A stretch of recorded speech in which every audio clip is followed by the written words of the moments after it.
अगर आपको लगता है कि सितारे जमीन पर सिर्फ टिकट खरीद कर ही देख सकते हैं तो रुकिए। आमिर खान की नई फिल्म सितारे जमीन पर न सिर्फ थिएटर्स में धूम मचाएगी बल्कि इसके बाद सीधे यूट्यूब पर पे पर व्यू मॉडल के साथ आएगी। जी हाँ, आपने सही सुना, कोई ओटीटी नहीं, कोई फ्री स्ट्रीमिंग नहीं देखना है तो यूट्यूब पर टिकट खरीदो। ये 20 जून को रिलीज होने वाली इस फिल्म का अनोखा अंदाज है। लेकिन क्या यह दाम कामयाब होगा या एक जोखिम भरा सपना साबित होगा? चलिए इसकी गहराई में उतरते हैं और जानते हैं कि इंडस्ट्री के दिग्गज इस बारे में क्या सोचते हैं। पहले बात करते हैं कि आखिर इस मॉडल में है क्या खास। फिल्म प्रोड्यूसर अंशुलिका दुबे इसे ऑनलाइन बॉक्स ऑफिस का नाम देती है। सुनिए, थिएटर में 100 रुपए की टिकट का सिर्फ 35 रुपए प्रोड्यूसर के हाथ में आता है, बाकी तो थिएटर और डिस्ट्रीब्यूटर्स बांट लेते हैं। लेकिन पीपीवी में 80% तक कमाई सीधे प्रोड्यूसर की जेब में, यानी दोगुना मुनाफा। अंशुलिका कहती हैं कि छोटे प्रोड्यूसर्स जो बजट की कमी से अपनी फिल्में ओटीटी को कौड़ियों के दाम बेच देते हैं, उनके लिए यह मॉडल गेम चेंजर हो सकता है। ओटीटी पर एक बार पैसा मिला और खत्म, लेकिन पीपीवी में कमाई का सिलसिला चलता रहता है।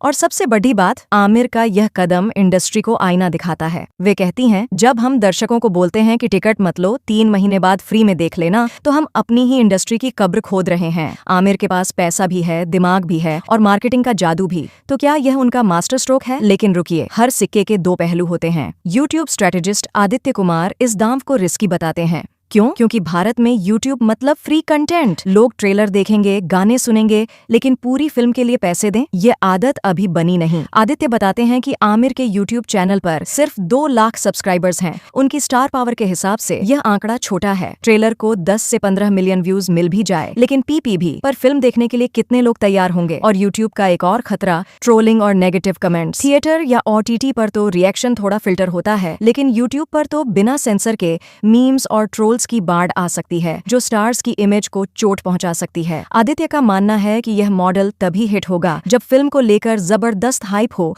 और लोग इसे देखने के लिए बेताब हों। अब एक और ट्विस्ट, पायरेसी का डर। डिस्ट्रीब्यूटर राजेश ठड़ानी कहते हैं कि डिजिटल रिलीज में फिल्म चुराना बच्चों का खेल है। टेलीग्राम, टॉरेंट साइट्स पर कुछ ही घंटों में फिल्म लीक हो सकती है और फिर असली कमाई का बंटाधार। थिएटर में तो पायरेसी पर कुछ कंट्रोल रहता है, लेकिन यूट्यूब पर यह चुनौती बढ़ी है। फिर भी वे मानते हैं कि आमिर ने सोच समझकर यह कदम उठाया है। शायद उनके पास कोई जादुई तरकीब हो जो पायरेसी को रोके। खुद आमिर खान इस बदलाव के लिए कितने उत्साहित हैं, यह उनकी बातों से साफ है। वेव्स समिट 2025 में उन्होंने बेबाकी से कहा, थिएटर और ओटीटी के बीच का छोटा गैप हमारी इंडस्ट्री को खा रहा है। अगर मैं ईमानदारी से प्रमोशन करूं तो मुझे कहना पड़ेगा कि जिनके पास ओटीटी सब्सक्रिप्शन है, उन्होंने मेरी फिल्म पहले ही खरीद ली है। थिएटर सिर्फ वही आए जिनके पास ओटीटी नहीं है। ये तो अपने पैर पर कुल्हाड़ी मारने जैसा है। आमिर का मानना है कि पीपीवी मॉडल दर्शकों को फिल्म की कीमत समझाने का सही तरीका है। सितारे जमीन पर 2018 की स्पेनिश फिल्म चैंपियन की रीमेक है, जिसमें आमिर के साथ जेनेलिया देशमुख भी चमकेंगी। आमिर हमेशा कुछ नया करते हैं, चाहे लगान का प्रमोशन हो या दंगल का ग्लोबल रीच। इस बार भी वे पीपीवी के साथ इतिहास रचने को तैयार हैं। लेकिन सवाल वही है, क्या हम भारतीय दर्शक इसके लिए तैयार हैं? क्या हम यूट्यूब पर पैसे देकर फिल्म देखेंगे या यह एक महंगा सपना टूटेगा? दोस्तों, यह सिर्फ आमिर की फिल्म की बात नहीं है, ये एक नई राह है जो बॉलीवुड को बदल सकती है। अगर यह प्रयोग हिट हुआ तो शायद कल को और निर्माता हिम्मत दिखाए, लेकिन इसके लिए चाहिए आपका भरोसा, जबरदस्त मार्केटिंग और पायरेसी पर लगाम। यह एक रोलर कोस्टर राइड है और हम सब इसके साक्षी हैं। तो बताइए, क्या आप सितारे जमीन पर को यूट्यूब पर देखने के लिए टिकट खरीदेंगे या थिएटर का जादू ही आपके लिए काफी है?